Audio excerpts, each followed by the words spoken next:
The derivative as a function.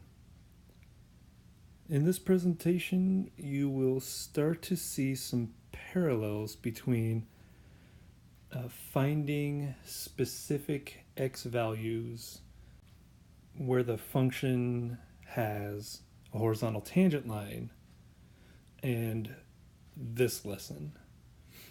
Instead of leaving c in the limit, we will leave the variable x in the limit. And if you leave the variable x in the limit, what that does is that gives you the derivative in function notation. On this slide, we'll take a look at a couple vocabulary words that you will need in order to be successful in understanding the material for this lesson. The first of which is derivative. Given a function f, the derivative of f at x is the limit as h approaches 0 of f of x plus h minus f of x all over h. And like I said, this is almost exactly the same as the previous lesson, except now we are not looking to find a specific x value. We have the variable x instead. Now over here you'll notice this funny notation. This is f apostrophe x of x. We would say f prime of x. So this here is what we would call a prime, f prime of x. And that's how we represent derivatives. We'll get into more notations of derivatives in the next section. But this f prime of x is math symbols for derivative of f. And this derivative of f of x generates slopes of tangent lines, depending upon which x value we're looking for. The other vocabulary word here is differentiable. If the limit exists, then f is differentiable at x. And we'll talk more about that a little bit later. For now, let's take a look at a couple examples on how to find the derivative as a function. Example. Let f of x equal 3x squared plus 12x minus 1. Find f prime of x. That is, find the derivative of f of x. Well, in order to do that, we need to set up the limit. So we know that f prime of x equals the limit as h approaches 0 of f of x plus h minus f of x all over h. Now, the one thing that you'll need to do first is find f of x plus h. Kind of like how in the previous lesson we found f of c plus h first. We need to find f of x plus h. So we will do this. F of x plus h equals 3 times x plus h squared plus 12 times x plus h minus 1. And if you go through and FOIL this out and distribute the 12 and distribute the 3 after foiling, you'll end up with all of this. Now this should look pretty familiar as we did this same example in the previous lesson, but we were looking for a specific c value, so we left c here. So this should look exactly like that example in the last lesson with x's in place of c. In this other part over here, we have f of x. Well, that's easy enough. That's already given to us up here. So we already know that f of x equals 3x squared plus 12x minus 1. So we're going to substitute these expressions in for the function notation to set up a limit that looks like this. So we have 3x squared plus 6xh plus 3h squared plus 12x plus 12h minus 1 minus 3x squared plus 12x minus 1. And just like in the last example, anything without an h reduces away. 3x squared minus 3x squared is 0. 12x minus 12x is 0. Negative 1 minus negative 1 is 0. So this leaves us with a limit that looks like this.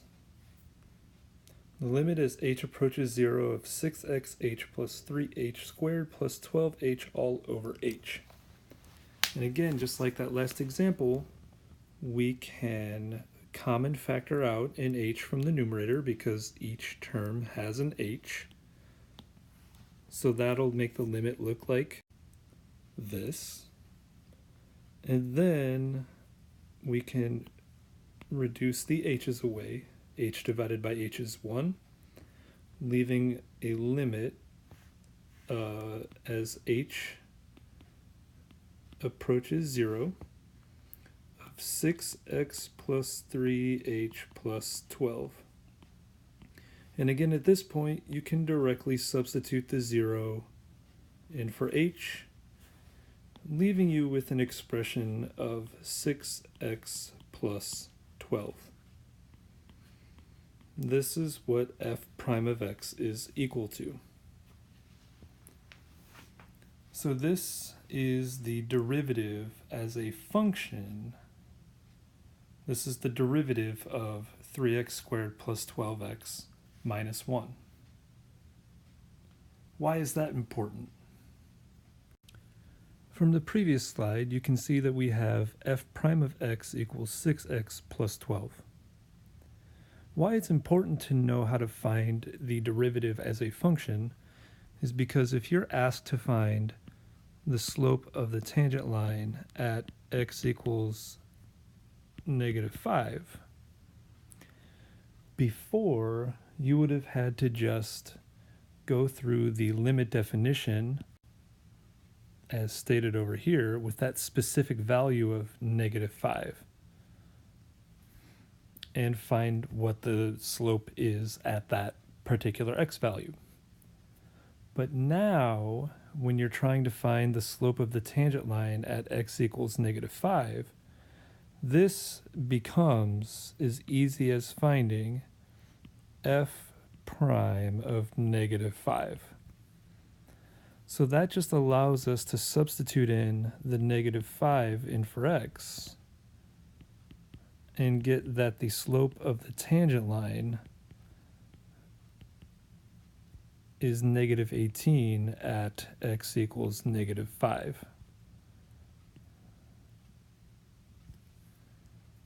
So I could go ahead and instantly again ask you to find something different, like what is the slope of the tangent line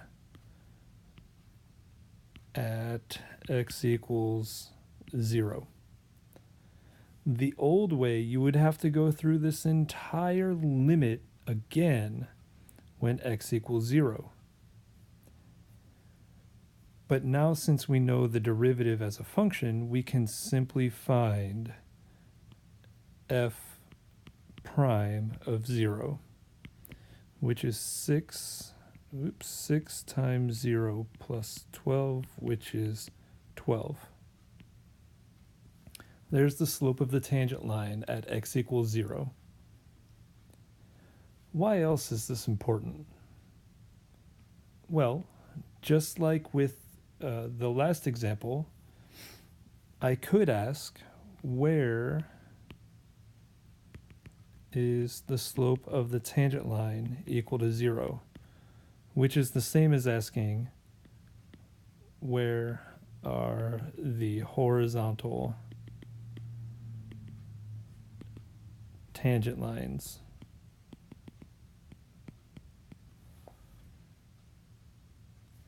So now we know that the derivative as a function will give you the slopes of tangent lines. So you can either substitute in a number for x to get the slope of a tangent line at a particular x value, or you can set this equation equal to a specific slope that you're looking for.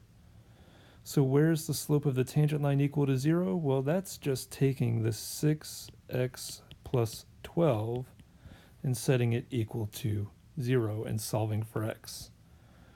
And you get x equals -2 if you solve that for x, just like we got in the last finding the horizontal tangent lines example in the previous lesson. So finding the derivative as a function is very handy. Let's take a look at a couple more examples. Example: let g of x equal 3 minus the square root of x plus 4, and your goal is to find the derivative of g of x. These little symbols here, d dx, are telling you to find the derivative of whatever comes after that, in this case the function g of x. So we can go ahead and write it. We can write g of x, or g prime of x, equals the limit as h approaches 0 of g of x plus h minus g of x all over h. And again, just for posterity's sake, if you try to directly substitute this 0 in for h here and here, you will definitely end up with a 0 over 0 indeterminate form, which means that this expression can be simplified somehow. So let's see how this works. The first step is to substitute x plus h in for x. So this square root will become x plus h plus 4. So we'll have 3 minus that square root, minus g of x is already listed here, all over h. And the crummy thing about this example is that the only thing that cancels in the numerator is 3. And as a matter of fact, we cannot common factor in h out of what's left. Let me write down what's left here. Here we have this limit, square root of x plus 4 minus the square root of x plus h plus 4 all over h. You may notice that these are in the opposite order that they are up here, but when you're subtracting a negative, it becomes positive, and the negative, I just pushed this whole term to the back. And you might be looking at this and saying, oh yeah, I remember a limit technique that we can use to simplify this down. Still, if you try to substitute 0 in for h here, you'll end up with the indeterminate form 0 over 0 as before. So what you can do is you can multiply by the conjugate pair. So x plus square root of x plus 4 plus the square root of x plus h plus 4. And the sign in between the square roots is what changes. So again, in the denominator, square root of x plus 4 plus the square root of x plus h plus 4. So those limit techniques coming back into play here. So after we multiply all this out, you'll get a limit that looks like this. This is what happens when you multiply by a conjugate pair. The square roots in the numerator disappear here. So now when we look at this, anything without an h in the numerator does cancel away. So you'll have x minus x and 4 minus 4, leaving you with just a negative h in the numerator. So the limit now becomes negative h over h times the square root of x plus 4 minus plus the square root of x plus h plus 4.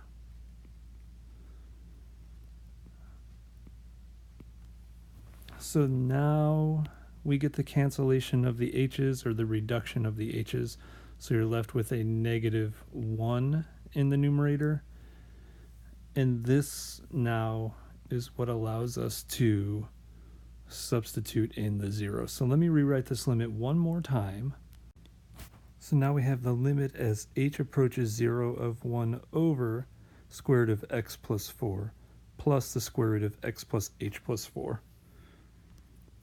So that reduction of the h over here is what allows us to now directly substitute the 0 in for h here and get 1 over square root of x plus 4 plus the square root of x plus 4, which is the same thing as writing 1 over 2 square root of x plus 4. And there is the derivative of the original function up here. So why don't we write that this is equal to g prime of x, just like we did over here in the beginning. And again, I would absolutely hate it if I were in a calculus class and my professor asked me to find the slope of the tangent line when x equals 0. So I'd go through all this work and find a specific slope. And then if that professor turned around and said, okay, now I want you to find the slope of the tangent line when x equals negative 3. And then I'd have to go through this entire process again to find the slope of the tangent line when x equals negative 3. So running through this entire process with just x will take care of any possible situation, as long as you pick a number that's in the domain of the function. It will give you,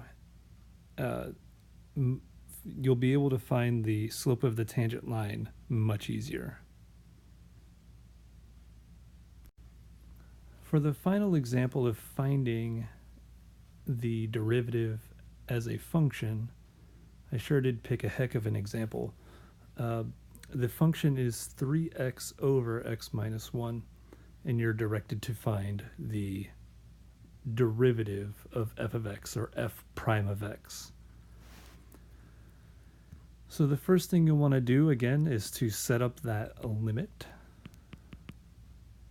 as h approaches 0 of f of x plus h minus f of x all over h. And again, if you substitute in the x plus h for the x's here and leave the function alone after the subtraction, you'll end up with a limit as h approaches 0 of 3 times x plus h all over x plus h minus 1 minus 3x over x minus 1 all over h. So it looks like the first thing I want to do here is multiply by the LCD. Since I have two fractions in the numerator of a bigger fraction, I want to multiply top and bottom by top and bottom of the big fraction, so this and this, by the LCD of these two smaller fractions. And when you do that, you'll get a limit that looks something like this. So again, if you multiply the top of this big fraction by the least common denominator here, the x plus h minus 1 will cancel with this one, leaving you with x minus 1 times the first numerator, like this. When you multiply this to the second fraction, the x minus 1s will cancel, leaving you with 3x times x plus h minus 1, like this. And in the denominator, we just leave it all like this. So now we can multiply everything out. So in the next limit, everything here will be distributed out. So this will be FOILed, and then the 3 will be distributed, and the 3x will be distributed to all 3 terms in the orange polynomial. Here we go. So this is what it looks like all multiplied out in the numerator. And you can see that anything without an h, so 3x squared minus 3x squared cancels, and negative 3x plus 3x cancels, leaving you with a limit that looks like this. We have the limit as h approaches 0 of 3xh minus 3h minus 3xh. Oh, look at that. Even the 3xh's, or the 3hx's, either way, those cancel as well. Huh. So now we have this h times x minus 1 times x minus plus h minus 1, which looks like this. The limit is h approaches 0 of negative 3h over h times x minus 1 times x plus h minus 1.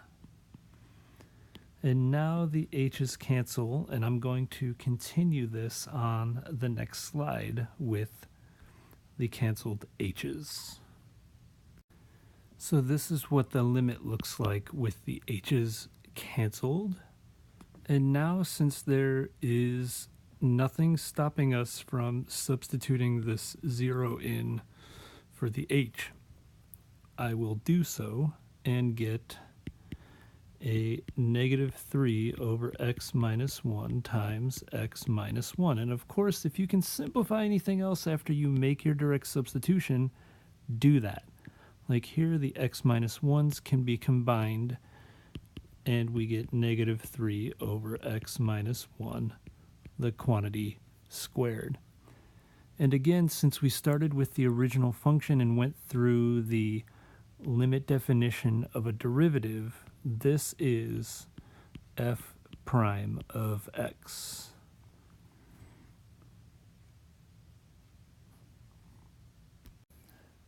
Now that you've seen some examples on how to find derivatives as a function, I want to talk a little bit more about the second vocabulary word that you have on the vocabulary slide way back there, differentiability.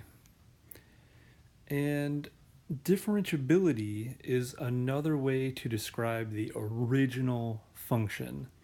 Kind of like in a previous math course when you learn how to describe an original function as increasing or decreasing, where the x and y intercepts are, whether the function has a maximum or a minimum, things like this. When we talk about a function being differentiable, we are talking about the original function, f of x, g of x, h of t, any function. We are not talking about the derivative.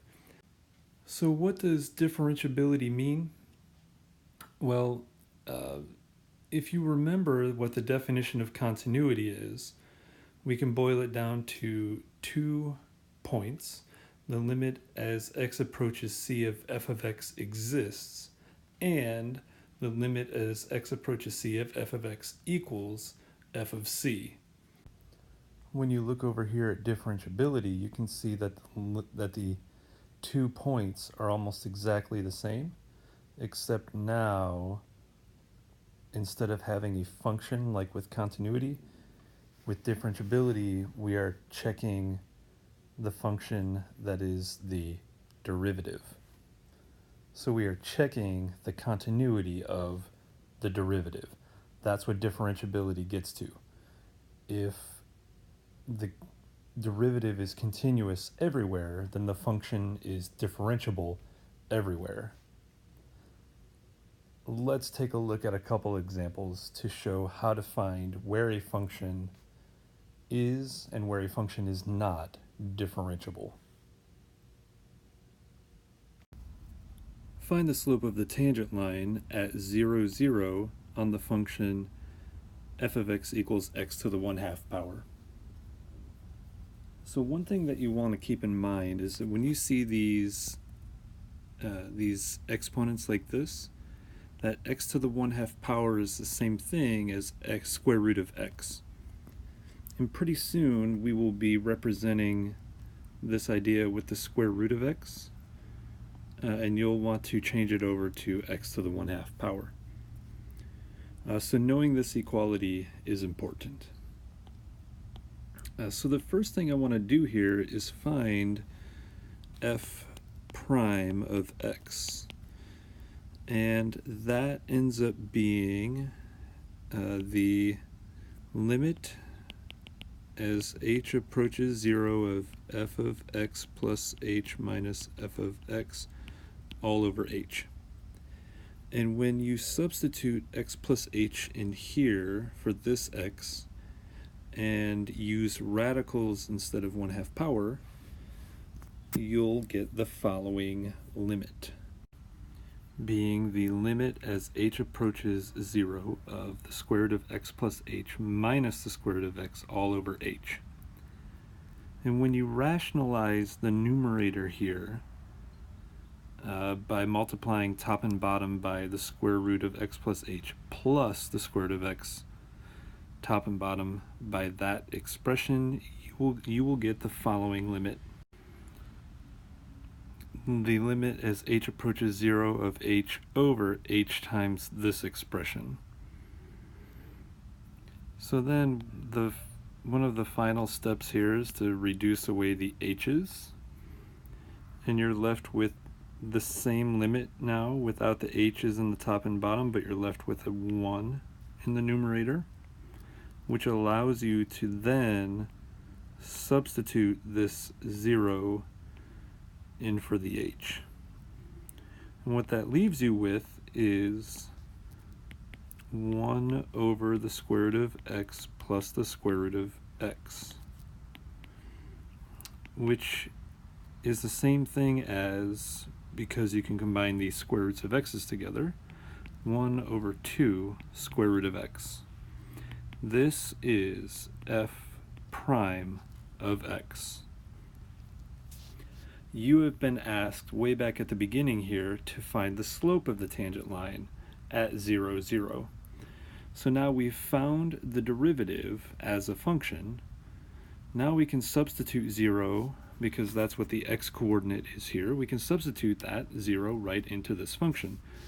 So if we try to find f prime of 0, we get 1 over 2 times the square root of 0, which is undefined. There's an undefined slope when we try to find the slope of the tangent line at x equals 0. In order to understand this a little deeper, let's take a look at the original function, most specifically the domain of f of x. And since you have this function up here, f of x equals x to the 1/2 power, which is the same thing as the square root of x, you should know that the domain goes from 0 to infinity. You can take the square root of a number and get a real answer as long as you plug in a number that is 0 or greater. When you look at the domain of f prime of x, the derivative over here, you'll notice that even though the original function has a domain from 0 to infinity, and in fact is continuous on the domain from 0 to infinity, when you look at the domain of the derivative, you can see that the domain of the derivative is 0 to infinity. So the derivative is only continuous from 0, not including 0, to infinity when the domain of the original function includes 0 and goes to infinity. That little discrepancy tells you that f of x is not differentiable at x equals 0. And let's take a look at what this looks like in terms of a graph. On this slide, very briefly, you can see that we have the graph of x to the 1/2 power. And there are 3 dots, one blue, one red, one black. And if we take a look at these dots, like way over here, with the blue dot, it looks like the slope of the tangent line at that point is relatively flat. I mean, it's positive slope, right? It is increasing, but just ever so slightly. Over here, at the red dot, when you draw a tangent line in at that point, you can tell that this red line is much, much steeper than this blue line over here. And as we continue toward where the graph starts at 0, 0, you can see I've got this black dot here, and this, the tangent line here is even much more steep than the previous 2 tangent lines. Well, the idea is when you get all the way over here to 0, 0, the slope of the tangent line is undefined. A long time ago, when you learned about undefined slopes, you know that gave you what we call a vertical line. Vertical lines have undefined slopes. So even though the function, the original function, is continuous from 0 to infinity forever, all the way over to infinity, it is only differentiable starting at 0 but not including 0 and off to infinity. And that's because when you found the derivative, the f prime of x, it's only continuous, continuous on 0 to infinity.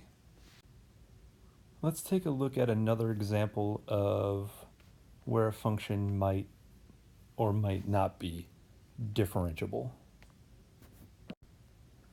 Example, show that f of x equals the absolute value of x plus 2 is not differentiable at x equals -2. We're going to look at this almost strictly from a graphical viewpoint.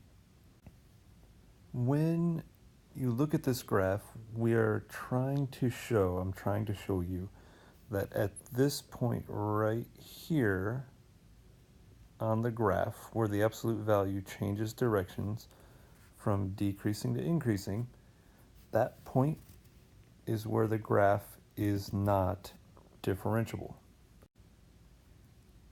And in order to do this graphically, just by looking at it, you can see that it doesn't matter which point you pick. I'm going to put all of these points in red over here.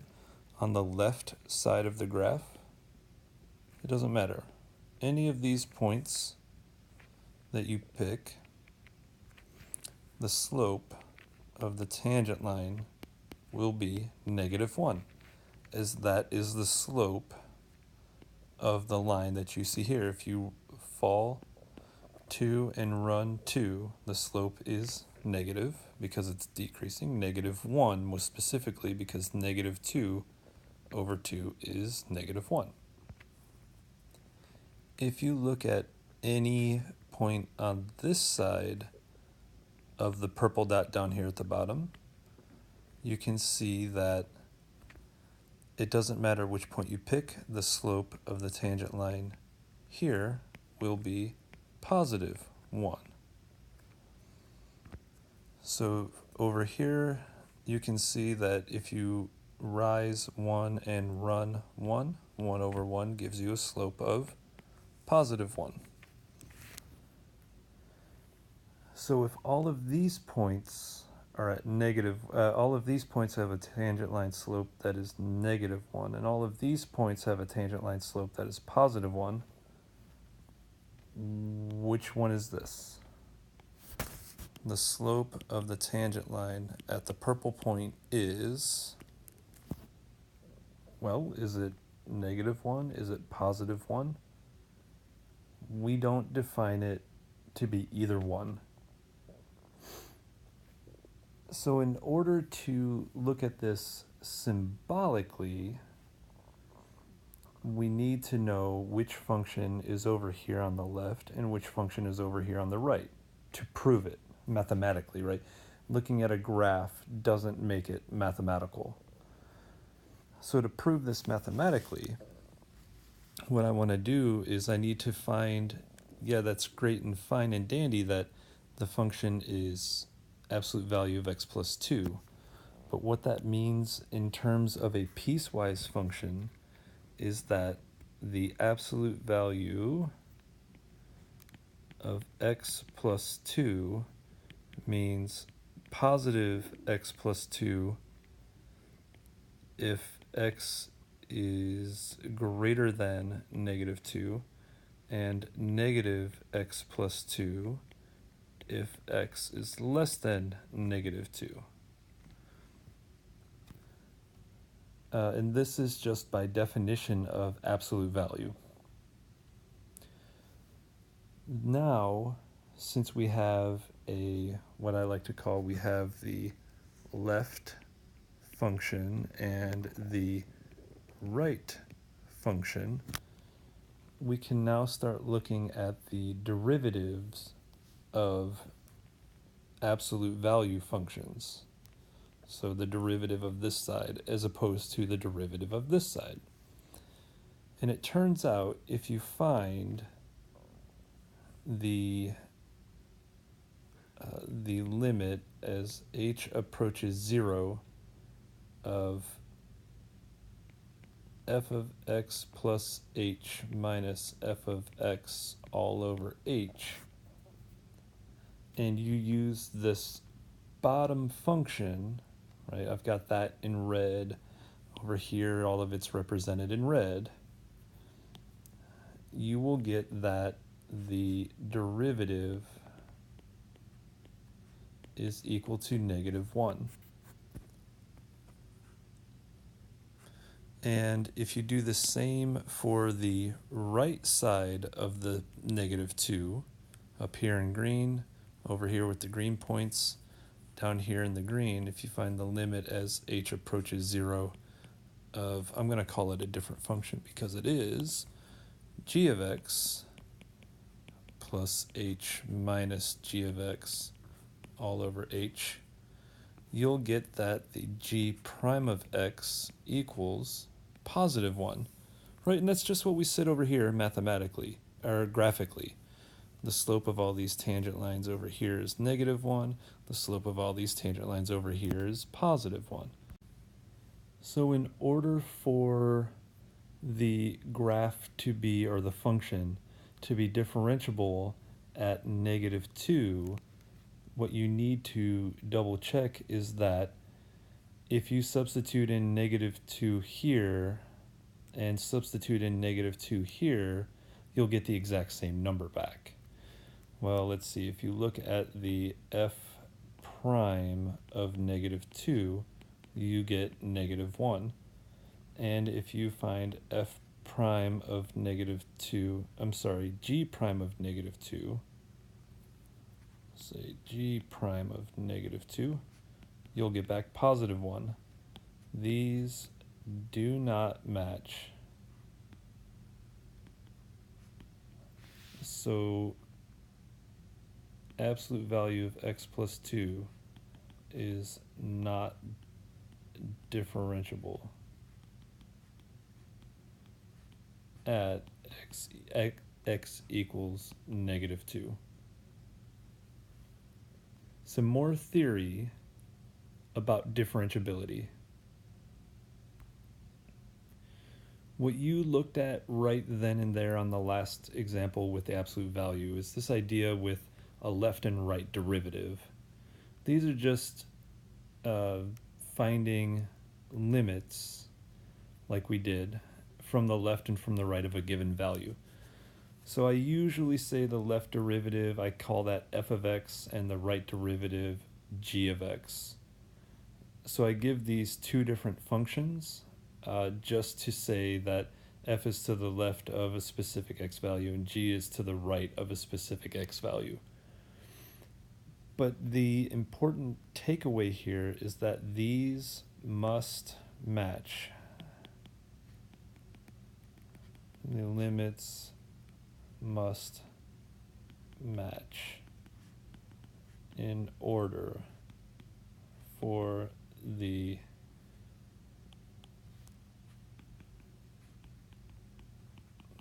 function to be differentiable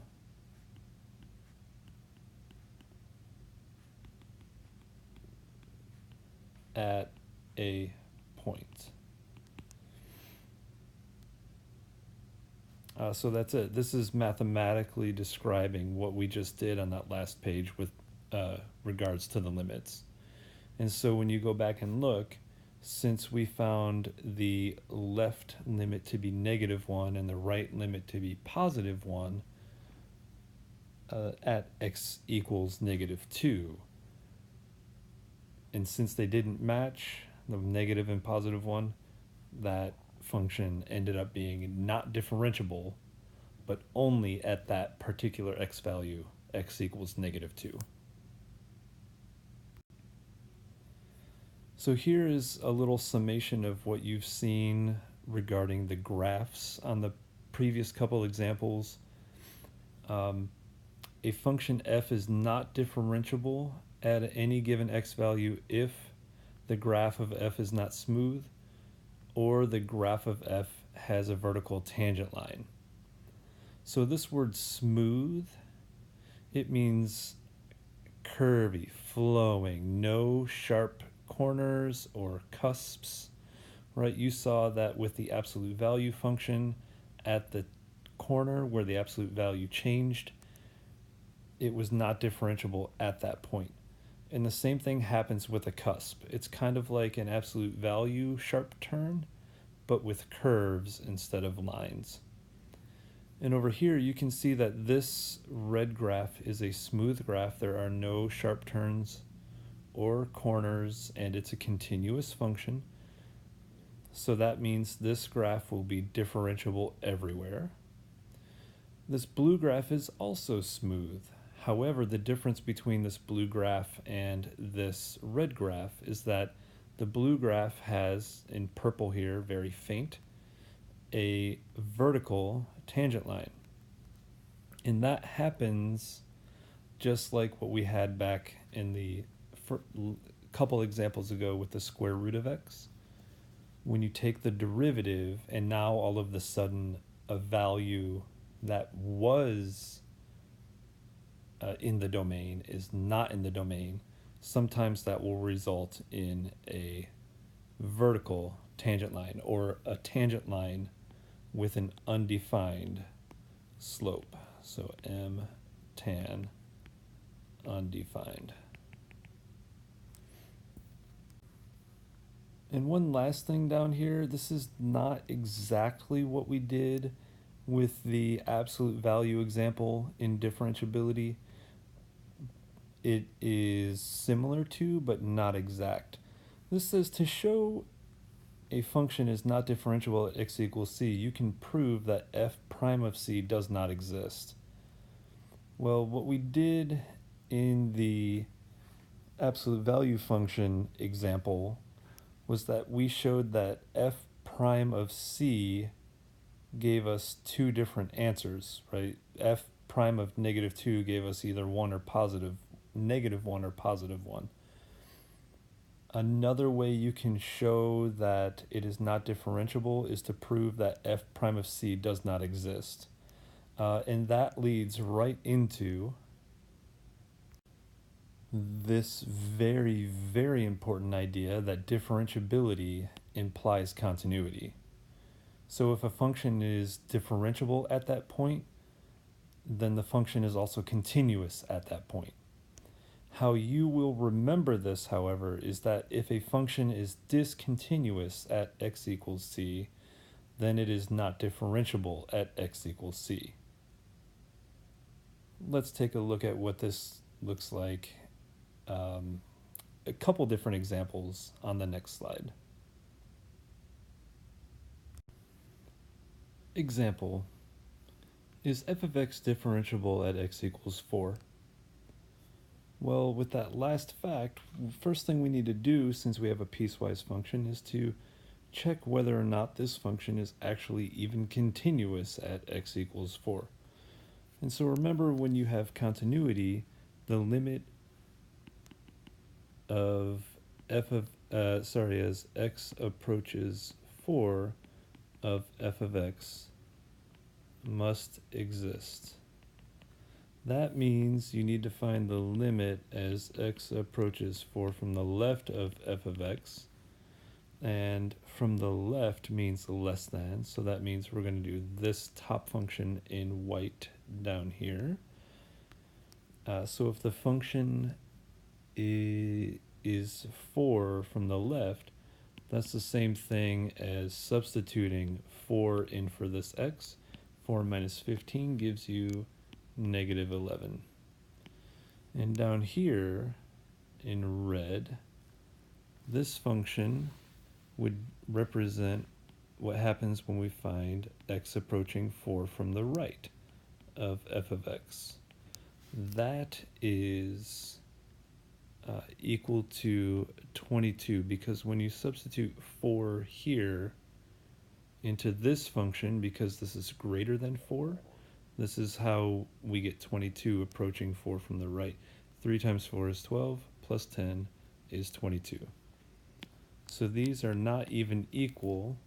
So since the function is not continuous, so let's write this down. F of x not continuous at x equals 4. So f of x is not differentiable at x equals 4. So the answer here, shortly, no. And here's some mathematical proof to back it up. Now down here with this second example, I'll have to section this off.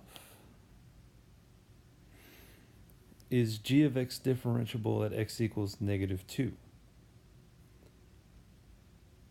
Well, what we need to do first to see if this works is check to see if this thing is even continuous at that point. So I'm going to let you try that, but yes, g of x is continuous at x equals negative 2. Now, if you go back to the very last slide, you'll notice that the very first important part that's written up there states differentiability implies continuity. So when you see this, yes, g of x is continuous at x equals negative 2, that's good, but this means that there is only a chance that this function g of x is differentiable at x equals negative 2. It's like this is the first line of defense against differentiability. So yes, it is continuous, but we still have to check to see whether or not this function is in fact differentiable. And I'm noticing that I need an equal to on one of these inequalities over here, so why don't I make this less than or equal to negative 2. All right, so in order to check the differentiability, now this just goes back into finding the derivatives of each side. So we're going to take the derivative from the left of -2. So let's see, the limit as h approaches 0 of, let's see, this will be f of x plus h minus f of x all over h. And I'm going to do this very simply. When you have y or g of x or f of x, some dependent variable, y, equal a number that is a constant, that gives you a horizontal line, and the slope of any tangent line for any point you pick on a horizontal line is 0. So the slope from the left of -2 of that tangent line is 0. If you do this similarly to the bottom function, if you find the limit as h approaches 0 of g of x plus h minus g of x all over h, where this thing is g of x and this thing is f of x, there we go. I'm just going to reveal a few steps on how to find the derivative of this, because you have seen a lot of limit definition derivatives in this lesson. You can pause it and try it yourself using this function here, but I will just reveal a few steps here to find the derivative of this function right here.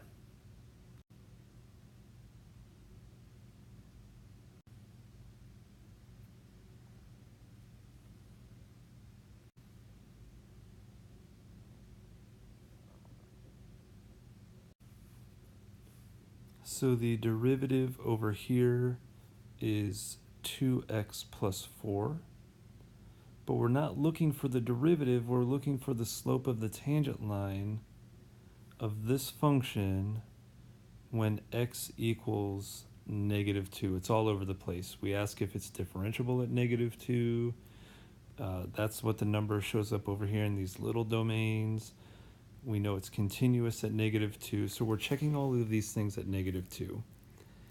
And if you substitute -2 in here, which is g prime of x, the slope of the tangent line at -2, there we go, is 0. And these two numbers are matching exactly. So is g of x differentiable at x equals -2? The answer is yes. Because when you look at the derivative from the left of -2, you have a slope of the tangent line 0. When you look at the derivative to the right of -2, you also get a slope that is tangent line 0. So yes, this is differentiable at x equals -2. We had to check continuity and then the slopes of the tangent lines from each side. One more example. To close out this lesson, we'll have a couple examples on differentiability with respect to graphs. So in this example, the question is, where's the graph differentiable on the closed interval 0 to 10? So you can see this graph over here, that we have some points of discontinuity right here, and a sharp turn right here. So these are places where the graph is not differentiable.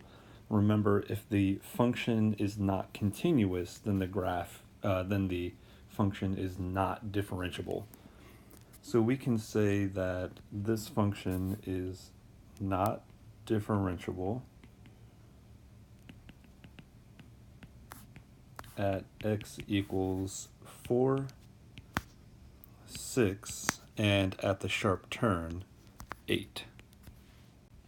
And that's fine, and we have some really good information here where the function is not differentiable, but the question is, where is the function differentiable? So we just have to take these values out of this domain. So that means the function is differentiable on the interval 0 to 4. We do not include 4, and then we go from 4 to 6, and we do not include 6, and we go from 6 to 8. We do not include 8, and then we go from 8 all the way over to 10. So this is where the function is differentiable.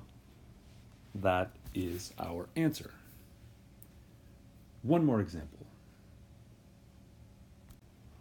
In this final example, you are asked, is f differentiable at x equals 0? That is this point right here. We have the function being graphed over here, f of x. It clearly looks like a piecewise function. And you can see the definition of the function is over here on the right. So to answer this question, is f differentiable at x equals 0, we need to first find the left derivative. And left means less than. So we're finding the derivative to the left of 0, which means that we need to find the derivative of negative x. So f of x equals negative x when x is less than 0. So if you take the derivative, that means if you go through the whole limit process, you can find here that the derivative will be f prime of x equals negative 1. So at that point, we want to know what is the slope of the tangent line at x equals 0 for this function here. So if we want to know the slope of the tangent line when x equals 0, we can simply substitute 0 in here, and we would get back that f prime of 0 equals negative 1. So that is the slope of the tangent line as x approaches 0 from the left. Now, in order to see if it's differentiable here, we also need to find the derivative as x approaches 0 from the right. So again, I'm just going to give the idea here. So f of x equals x squared when x is greater than 0. And if you go through the whole limit process, like you've seen in previous examples of this function, you will see that f prime of x will be equal to 2x. And from here, again, we want to know the slope of the tangent line of this function as x approaches 0. So we can simply substitute 0 in for these x's here and get that f prime of 0 equals 0. And that is the slope of the tangent line as x approaches 0 from the right. So that's here. The question then becomes, do these two numbers match, right? This is from the left, this is from the right. If it's differentiable, these numbers need to match. These numbers clearly do not match. So the answer here is no, f is not differentiable at x equals 0. Now, another way to think of this is, if you look up here at the graph, just thinking of it graphically, you can see that there is a quote-unquote sharp turn right here. So that just visually tells you there's not differentiable at x equals 0. But also, you can think of it, you can jump sort of straight into some logical reasoning here, that since this line is linear and it's decreasing at a slope of negative 1, that every tangent line will have a slope of negative 1 on this line here. So negative 1 is the slope of the tangent line as x approaches 0 from the left. And from over here, it looks like the slopes are getting closer and closer and closer to 0, thereby, justifying what we've done down here, at least pictorially. And since the slope of the tangent line from this side doesn't equal the slope of the tangent line from this side, that this function is not differentiable at x equals 0.